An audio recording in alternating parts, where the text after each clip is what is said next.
2 सितंबर 2023 को भारत ने अपने पहले सोलर प्रोब आदित्य L1 को कामयाबी के साथ खला में भेजा।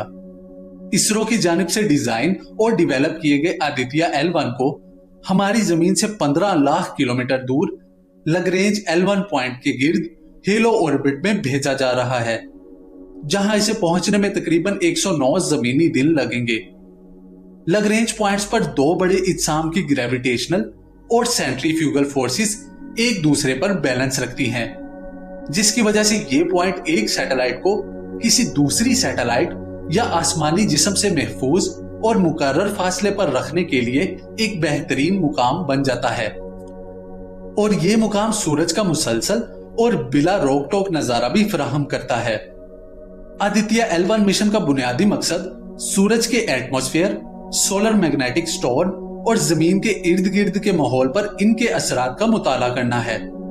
1960 से 2023 तक हमारे सूरज के एटमॉस्फेयर को स्टडी करने के लिए 23 सोलर प्रोब्स खला में भेजे जा चुके हैं।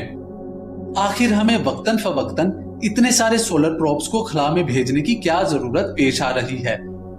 इसकी एक बड़ी वजह 1859 में रूनुमा होने वाला कारिंगटन इवेंट है, जिसने ग्लोबल टेलीग्राफ कम्युनिकेशन में शदीद रुकावटें पैदा की थी।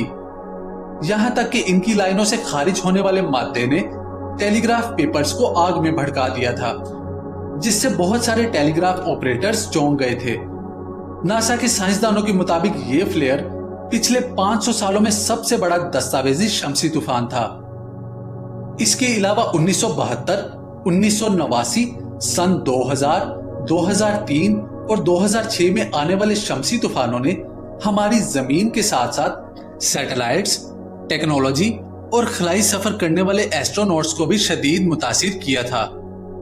शमसी तूफानों का ताजा तरीन वाकया फरवरी 2022 में पेश आया, जब स्पेसएक्स ने सूरज की तबाहकुन ताकत का मुशाहिदा किया, जिसमें एक जियोमैग्नेटिक तूफान ने तैनाती के फौरन बाद $50 मिलियन से ज्यादा मालियत के 40 स्टारलिंक सैटेलाइट्स को तबाह कर दिया। नासा के मुताबिक जमीन सूरज के कहर के लिए कोई अजनबी नहीं है, क्योंकि बड़े जियोमैग्नेटिक तूफान हाई फ्रीक्वेंसी रेडियो कम्युनिकेशन और जीपीएस में भी मुदाखलत कर सकते हैं। अब इन शमसी तूफानों से बचाव के लिए क्या किया जा सकता है? कुछ तंजीमें कैपेसिटर बैंक नामी एक डिवाइस बना रही हैं, जो इजाफी एनर्जी को जज़ब और जाया कर सकती हैं। इसके अलावा फैराडी केजेस कहलाने वाले बिजली को कम करने वाले आलात भी बनाए जा रहे हैं, ताकि करंटों से तहफ्फुज फराहम किया जा सके।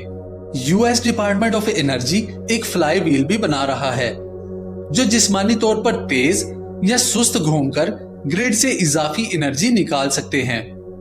ताहम इनमें से कोई भी हल ज्यादा फायदेमंद नहीं है। शमसी तूफानों के तबाहकुन असरात को रोकने का बेहतरीन तरीका इनकी पहले से ही पेशगोई करना है।